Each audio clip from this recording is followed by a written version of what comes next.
repassons la parole à Alain Ndouk, cette fois-ci pour la dénonciation de ce matin. Pour ce matin, je veux dénoncer un comportement qui commence à avoir pignon sur rue et qui a peut-être même fini par s'imposer dans certains de nos centres de santé, nos institutions hospitalières. Des femmes viennent pour accoucher. L'accouchement peut bien se passer normalement par voie basse. Mais on s'arrange à prescrire une césarienne. Quand on sait même que les compétences de certains en matière même de chirurgie sont questionnables, certaines vont passer comme ça de vie à trépas, alors qu'elles auraient pu accoucher normalement par voie basse. On prend le risque, parce qu'on veut se faire de l'argent, renflouer les caisses du centre de santé ou de l'institution hospitalière, d'envoyer les femmes vers la césarienne, avec tous les risques que ça comporte. C'est ça, cette attitude-là que je veux dénoncer ce matin. Il y a un manque de sérieux, caractérisé par un amour vraiment démesuré pour l'argent dans la mentalité de certaines personnes. Merci, Alain Ndouk. Il faut dire que à une certaine époque, il y a quelques années, j'attirais déjà l'attention, que ce soit du ministre de la Santé ou alors de ceux qui sont à la tête des centres hospitaliers, cette espèce de mafia qui existe dans certains centres hospitaliers, une femme qui peut accoucher naturellement, ce que les autres appellent par voie basse. On ne sait pas par quelle alchimie bizarre, on dit seulement il faut la mener au bloc. Voilà l'expression. Il faut la mener au bloc. Et quand vous entendez qu'il faut la mener au bloc, cela signifie que c'est une césarienne qui doit être pratiquée sur la dame. Alors la dame est partie à l'hôpital avec moins de 50 000, sachant que ce sera un accouchement simple. Il faut la mener au bloc. Pour entrer au bloc, il faut d'abord déposer au moins 200 000. Pour entrer au bloc. Parce que toute la césarienne coûtera autour de 350 000. Ailleurs, même c'est un peu plus cher que ça. Alors, c'est quoi cette affaire? Et comme Alain Ndouk a dit, il y a même certains qui n'ont véritablement pas l'expertise nécessaire, je vais parler comme au village, d'ouvrir les ventres des femmes comme ça. Et c'est comme ça que certaines femmes ont trouvé la mort. Docteur Efala. Oui, certaines femmes ont trouvé la mort. Dieu merci, la mienne n'a pas trouvé la mort parce que j'ai été victime. Je vous dis la vérité, je vous devant le Seigneur. J'ai un garçon qui a aujourd'hui 13 ans. Nous sommes partis justement dans un centre hospitalier. Et après injection, en fait, mon épouse est arrivée avec les contractions. L'enfant se bousculait même pour sortir. Après, on lui a fait une injection qui a fatigué l'enfant. L'enfant ne bougeait plus, on avait même peur. C'est-à-dire que la poche d'eau s'est percée même, mais l'enfant ne sortait pas. Ils étaient obligés. C'est plus tard, c'est au niveau, je ne vais pas citer le nom, mais c'est vers un Kouaban. C'est plus tard, effectivement, tellement c'était récurrent, qu'on s'est rendu compte que c'était une mafia. Et c'est ça la conséquence quand les hommes deviennent capitalistes. C'est-à-dire que c'est le capitalisme qui fait ça. C'est-à-dire qu'on a vie d'argent, on est à... Cela signifie donc qu'on passe à cette injection volontairement, que l'enfant ne bouge plus, que l'enfant vous fasse comprendre que il faut la mener au bloc. Ben, il faut une césarienne. Et justement, parfait. J'avais moins de 50 000. Voilà. Parce que là-bas, l'accouchement était à... Non, j'avais quand même 50 000, peut-être 55 000. Parce qu'ils disaient que l'accouchement normal était à 30 000 là-bas chez eux. Donc je savais que... En principe, c'est le taux de l'accouchement normal. Hein. Oui. C'est autour de 33 000 francs. Autour de 33 000, oui. Donc je savais que, effectivement, je vais payer... Non, je suis... Mais là, je me suis retrouvé à presque 350 000. Voilà. Donc je vais dire encore que c'est le manque de la crainte de Dieu. Et parlant du professionnalisme, à partir du moment où un homme peut se conduire, une femme peut se conduire comme ça, il n'est pas professionnel. Automatique, parce qu'un professionnel du métier ne peut pas s'aventurer à le faire. Il est professionnel dans l'âme. Ceux qui font ça font déjà preuve, montrent déjà qu'ils ne sont pas professionnels. Et justement, le risque dont Alain Ndouk parlait est évident. Imam Cheikh Ali, voilà là où nous amènera le capitalisme à outrance. L'argent à tout prix et à tous les prix. même s'il faut tuer nos sœurs, même s'il faut liquider nos épouses, tant que le médecin et son staff peuvent avoir quelques billets de banque, la vie continue. Malheureusement, parfois ici, c'est un constat qui est très amer. Et de dire que le Cameroun est un pays où la formation en médecine est très prisée, est très bonne. Mais sauf que comme mon ami le pasteur l'a dit, le capitalisme, l'argent à tout prix. Certaines personnes disent que lorsqu'ils sortent le matin de chez eux, la vie les agresse au point où les pieds ne touchent plus le sol. C'est dans tous les secteurs, dans tous les domaines de la vie sociale ou privée, c'est pas public, où chacun qui sort de chez lui veut rentrer avec des millions. Chacun a des projets. Sauf que pour réaliser ces projets, il y a ceux qui passent par des moyens qui sont nobles. Tout à fait. Et il y en a donc qui décident d'utiliser leur profession pour pouvoir réaliser leurs rêves. Vous savez que lorsqu'il n'y a pas de malades à l'hôpital, les médecins sont malades. Lorsqu'il n'y a pas de malades à l'hôpital, les médecins sont malades. C'est-à-dire qu'un malade qui arrive à l'hôpital, c'est la caisse qu'on regarde. C'est les bénéfices qu'on ne voit pas la maladie, on voit, voilà quelqu'un qui nous apporte de l'argent, on regarde de l'argent. En réalité, selon la loi, lorsqu'un malade arrive à l'hôpital, on le prend d'abord en charge. Ça, c'est dans les films, hein, ou bien dans d'autres pays. Non, je parle de la loi. On le prend d'abord en charge. Mais je vous dis ici, lorsque vous arrivez, si vous êtes pauvre, vous allez mourir. C'est clair. Si vous êtes pauvre, parce qu'on vous dit, monsieur, il faut l'argent, il faut les examens, si vous dites, je n'ai pas. À coup sûr, si votre maladie est une maladie vraiment grave, vous allez mourir. C'est clair. Les médecins, vous travaillez, vous arrivez à l'hôpital, je ne vais pas citer le nom, vous trouvez des malades couchés sur des bancs, en train de gémir. Et vous voyez les médecins... Non, pas en train de gémir, en train de crier. De crier. Parce que gémir, c'est autre chose. Non, mais... non, n'insiste pas. D'accord. Quand on gémit, oui, de douleur. C'est la joie. Non, de douleur. Non. Il faut comprendre le sens dans lequel je parle. Non, en train de crier. En train de crier. Crier, c'est autre chose ici. Bon, vous trouvez des malades couchés sur, je dis des bancs, d'autres assis à même le sol, en train de crier. Voilà. De douleur, de ce ton de douleur. Vous voyez des infirmiers qui passent, des médecins qui passent, comme si ça ne les concernait pas. Tout simplement parce que le monsieur n'a pas d'argent. Ne parlons même pas des femmes qui accouchent et qu'on bloque parce qu'elles n'ont pas les moyens de payer les frais d'accouchement. Dans certains pays, l'accouchement par césarienne est gratuit. C'est gratuit. Parce que parfois ici, disons-nous la vérité, la césarienne au Cameroun va dans les 500, 700 000, 600 000. Ça dépend des hôpitaux. Tout à fait. Comme il a dit un monsieur qui arrive avec 30 000 à l'hôpital, peut-être c'est mandé pour avoir des 30 000 là. Oui. Maintenant vous demandez 700 000. Moi je connais des gens qui ont fini par payer la raison parce que vous lui demandez 700 000 d'un coup. Il commence à passer des coups de fil à gauche, à droite. Il ne réussit pas à avoir l'argent. On dit, monsieur, si vous n'avez pas de l'argent, votre femme va mourir. Quand on vous dit cela, parfois, c'est qu'est-ce que vous avez fait?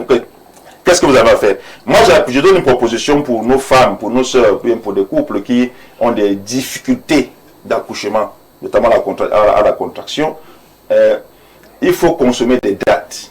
Ceux qui m'écoutent actuellement, les femmes qui sont à l'hôpital, qui ont des difficultés à accoucher, la date c'est un fruit. Consommez la date. Déjà quelques jours avant la date butoir à l'accouchement, consommez les dates. Vous consommez le miel.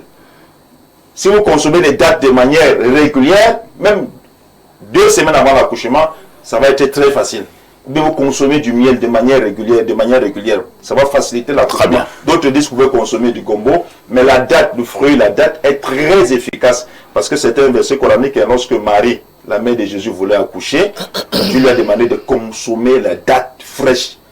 Lorsqu'elle a consommé la date, l'enfant Jésus-Christ est sorti de manière naturelle et facilement. Donc toutes les femmes qui ont des difficultés à accoucher au moment de l'accouchement, consommez les dates, achetez les dates, vous consommez par la grâce d'Allah subhanahu wa ta'ala, vous allez traverser cette histoire des césariennes qui est devenue un business, une escroquerie. Disons-le, c'est une escroquerie. Merci, hein. Cette césarienne qui est donc devenue une escroquerie au Cameroun. Tot abonnés, nous avons passé le temps à condamner cette manière de faire. Est-ce que notre condamnation suffit? C'est là que je me retourne toujours vers l'ordre gouvernant. Que fait le ministre de la Santé? Que font les autres autorités pour attirer l'attention de ces professionnels, et là je mettrai même des guillemets à professionnels de la santé, pour qu'on ne continue plus dans cette mafia et entrer à la césarienne au Cameroun. Oui, il faut voir cette affaire à 4 niveaux. Le premier niveau, c'est celui de parfois la malhonnêteté des patients aussi. À l'époque, les médecins étaient beaucoup plus attentionnés vis-à-vis des patients, beaucoup plus sensibles vis-à-vis de la santé des patients. Mais il s'est avéré que pendant des moments répétés, lorsque un patient est pris en charge et qu'il commence à trouver la santé, il disparaît, on ne le voit plus. Donc il y a eu des cas comme ça répétés qui ont commencé à amener les médecins à se méfier de ce genre de patients. C'est-à-dire la malhonnêteté de certains patients qui étaient incapables d'assumer, je veux dire, les factures après le traitement, faisait que ces gens, on arrive le matin, on trouve le lit vide, le patient n'est plus là, il a disparu. On va le retrouver où? Toi, vous savez ce que les chartes au niveau des Nations Unies disent. Ça, chaque pays a l'obligation d'assurer à ses populations l'éducation, la santé, pour ne prendre que ces deux cas. Je suis d'accord, mais dans le cas... C'est une obligation. C'est une obligation, je suis d'accord.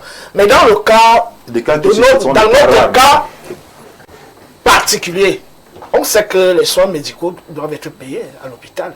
Ça, c'est déjà pour essayer de montrer que si certains médecins sont devenus méfiants vis-à-vis de certains patients, c'est aussi à cause de ce genre d'actes. Le deuxième problème, c'est, comme tu venais de le mentionner, il y a 3 corps fondamentaux qui sont les corps les plus nobles de la société. Le premier corps, c'est le corps des enseignants. Ce sont les enseignants qui forment tout le monde qui est là. Ensuite, le deuxième corps, c'est la médecine. Le troisième corps, c'est l'armée. Les autres corps, la médecine, tout le monde a besoin d'être encadré, d'être entretenu sur le plan sanitaire. Et le troisième corps, c'est le corps de la sécurité. Ceux qui protègent nos frontières, qui sécurisent nos rues, nos villes et autres. Dans ces 3 corps, on a constaté que le corps des enseignants est négligé. Le corps des médecins, pire. Parce qu'il faut voir les salaires des médecins, des infirmiers. Vraiment, c'est des salaires dérisoires. Ça peut donc amener certains à créer des couloirs de business comme cela. Hein? À se donner des libertés que comme nous sommes mal entretenus, on ne reconnaît pas la noblesse et l'importance de ce corps, alors on se crée des business. Le troisième problème, et je crois que le premier c'était les patients malhonnêtes, le deuxième c'est la négligence du corps des médecins, le troisième problème c'est la coercition. Les mesures coercitives, c'est-à-dire que nous avons, c'est vrai, il y a une éthique médicale. Moi, j'ai enseigné plusieurs fois dans les filières techniques de laboratoire, sciences infirmières et autres, pendant plusieurs années. Ils ont toute une éthique et une déontologie dans leur corps d'enseignement. Là-bas, on enseigne la psychologie médicale, l'anthropologie médicale, la sociologie médicale, les cours que moi je donnais pendant plusieurs années.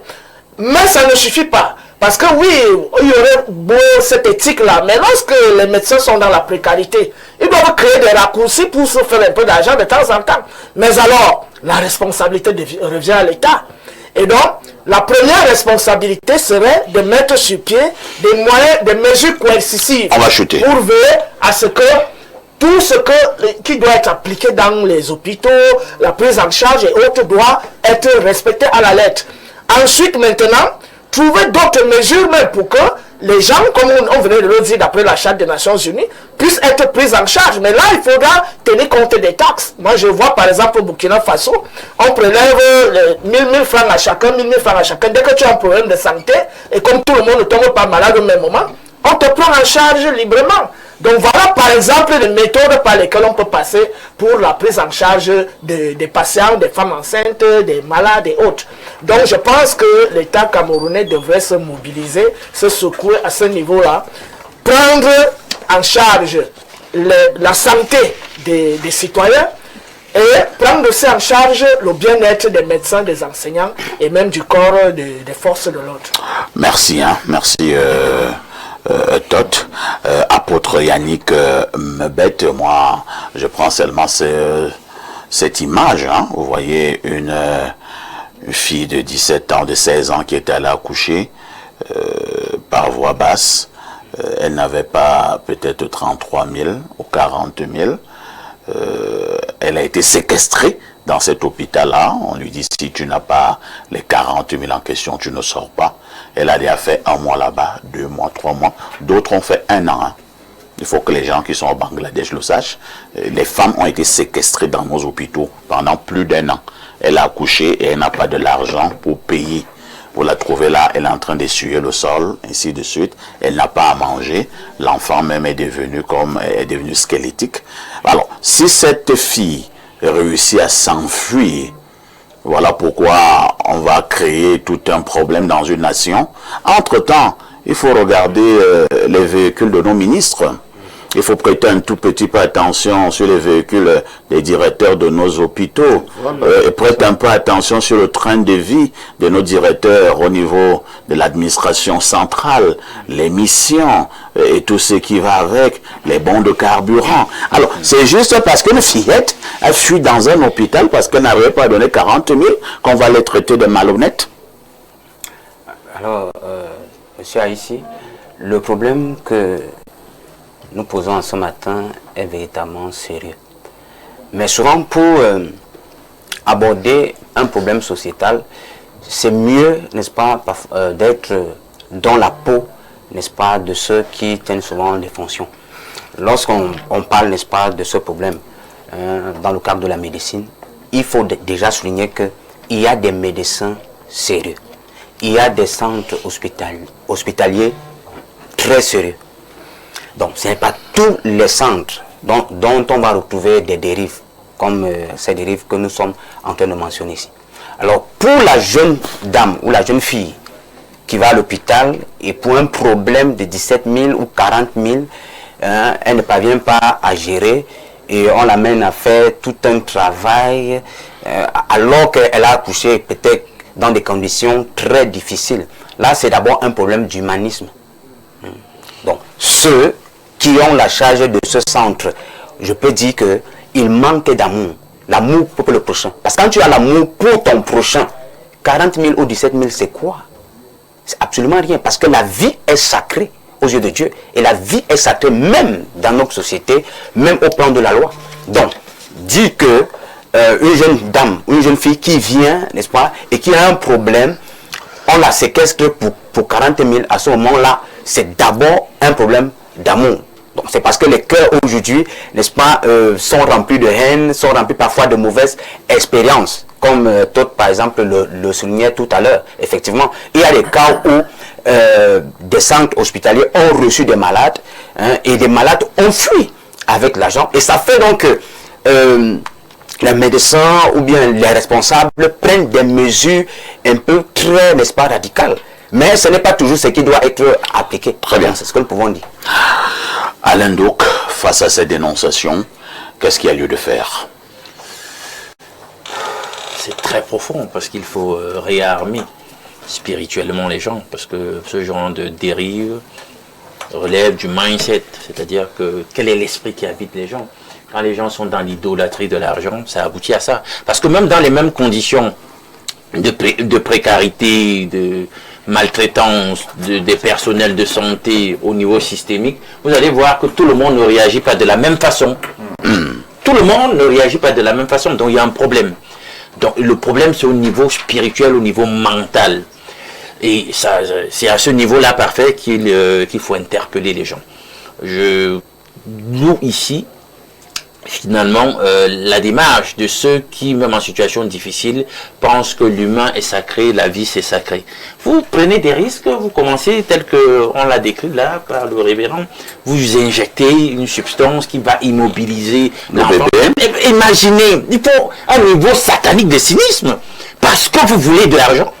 Je comprends dans le bien fondé, peut-être que l'inspiration qui m'a été donnée d'écrire ce livre sur l'argent vient de vraiment loin pour résoudre un problème sociétal. Parce que tant qu'on continue avec ce culte de l'argent, ça va nous perdre. Parfait, ça va très loin. Parce que même dans le mainstream médical, pharmaceutique, ce qu'on veut parfois nous présenter comme des solutions, parfois ce ne sont pas autant des solutions que ça, parce que ça prépare parfois le terrain à des futures maladies. Parce que tant qu'il n'y a pas de malades, c'est un problème pour le système capitaliste. Il faut qu'il y ait des malades pour que des profits, des dividendes se fassent pour ces grandes multinationales. Et c'est pas éthique. Comment on peut en arriver à ça, à banaliser autant l'humain, le sacré de la vie? Il faut qu'on s'exorcise de cet attachement à l'argent. Comme nous sommes à jeudi spiritualité, Paul disait dans 1 Timothée 6,10 que c'est l'amour de l'argent qui est la racine de tous les maux sociétaux.